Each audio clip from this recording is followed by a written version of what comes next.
welcome Minister Rabbit to the House. Senator Whelan.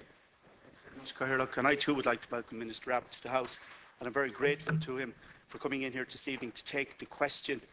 As the Minister is aware, there is a great deal of anxiety and speculation around and swirling around in the mix concerning the status of the intergovernmental agreement between the UK and our own Irish government, centring around the issue of the wind export project. And the situation is that I've been inundated with contact from communities from Knockmore up in Mayo right down to Kildangan in County Kildare and Rathnesk and Rosenallis and Vicarstown in my own native Laois, as these communities, if you like, have been living in the shadow of the prospect of the development of what they see as daunting and imposing and unnecessary joint industrial wind farms, which were proposed to be constructed by both semi-state and private developers for the purpose of wind energy export. As I understand from Minister Rabbit's previous pronouncements, indeed in this Seanad as recently as February 19th, the Minister put on the record that the intergovernmental agreement was contingent on the two governments agreeing, and on that basis the wind energy export project was predicated. That being the case, we are a little bit taken aback with some of the pronouncements from some of the companies and some of the agencies over the last 24-48 hours saying that they still insisted in persisting and proceeding with these projects. I cannot see how that would be the case, insofar as that they were always intended to be for export, that the market was deemed to be within the UK, as there is no capacity or demand within the Irish system, either in terms of the energy generation or within the grid context. And the second dimension I'd like to ask the Minister this evening is to bring absolute clarity to this situation for the families across the country and indeed for the various developers involved, so as we can know where we stand once and for all and not be left in a limbo wondering as to the status of the intergovernmental agreement, which I would ask the Minister, was it the case that perhaps it was even due that today was the day that it was to be ultimately signed between the Irish and British governments, with the Taoiseach, as I understand it, in London as we speak with the British Prime Minister David Cameron.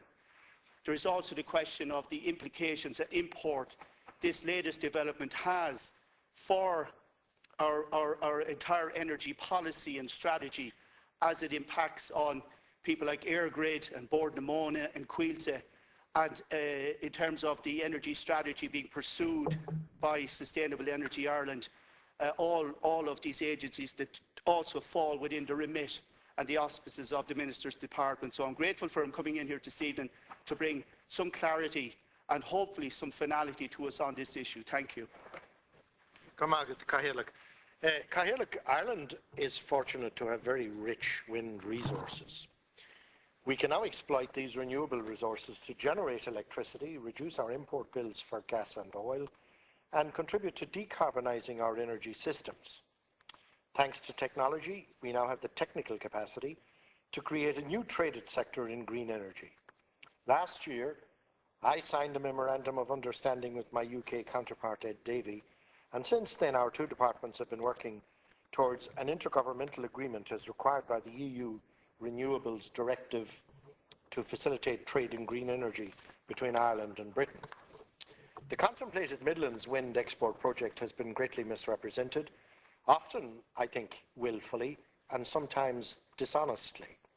When the plan to build out and modernise the grid was settled in 2006, the Midlands export project was not even a beam in the eye of its originators.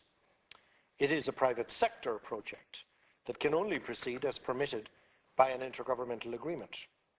Otherwise, the British side cannot count the imported power as coming from renewable sources and include it in meeting their own renewable targets. Nor can the project proceed except in compliance with the National Policy and Development Framework after a strategic environmental assessment that identifies the areas not suitable for wind farms. We have done a cost-benefit analysis at Cathaoirleach, which shows significant economic benefit for both countries. On our side, we estimate about 6,000 job years at construction stage, revenue streams to local authorities and local communities, and most importantly, an annual dividend from trading to the Irish Exchequer. In addition, from discussions that we have had, Ireland would be in a strong position to develop a supply sector for the industry. In addition, the Midlands Export Project would offer new business opportunities to Bord na Móna, because it is difficult to see the development of any such project without taking into account the tens of thousands of acres of cutaway bog in the ownership of that company. All of this must be settled within a very tight framework, both because of European Union requirements and because the private sector developers must, before they invest, know that they will benefit from the UK support systems. However, key policy and regulatory design decisions still remain to be taken by the UK government, which means that we're still a considerable distance from settling on the specifics of what the Irish government and the renewable generators believe must be the basic components of any intergovernmental agreement.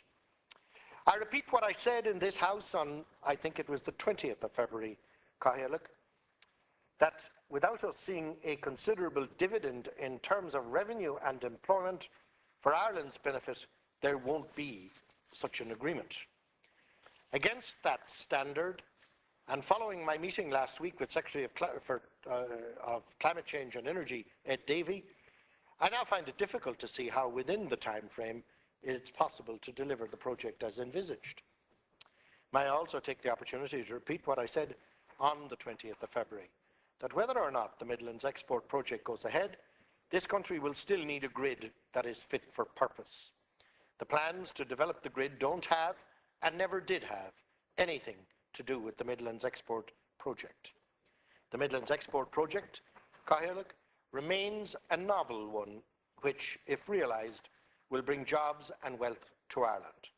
It does not appear that it can be realised at this time. Thank you, sir. Question? Yes, please. Senator. Grateful to the Minister for his answer, but I do agree with him about one thing, is that there has been a great deal of dishonesty surrounding a lot of the information concerning these projects, not least from those who at some stage or other were claiming 60,000 jobs, which are now melted down to a projection and a proposal of 6,000 jobs. Also, I just would ask the Minister, was it not the case that when this policy was devised in 2006, that his predecessor, Minister Eamon Ryan, that said that the grid expansion was to facilitate renewables, so it does have implications for our grid. And I'd like to put that to the Minister. And also, I see nothing categoric in this answer that does not still leave communities in limbo as to whether or not these export projects are going to proceed or not. It seems to me that they're merely being deferred. Forgive me, Cathaoirleach, I'm in the other House in 2 minutes on the ESB bill.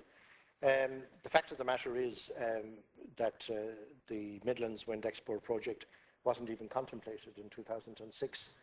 The fact of the matter is that the refurbishment of the grid has got nothing to do with the Wind Export Project, which is a separate, standalone, ring-fenced project with a different technology, subsea, DC cable, and so on. And it would be helpful if there was less agitation based on misrepresentation, especially in the Midlands. Thank you, sir. Third motion, Senator.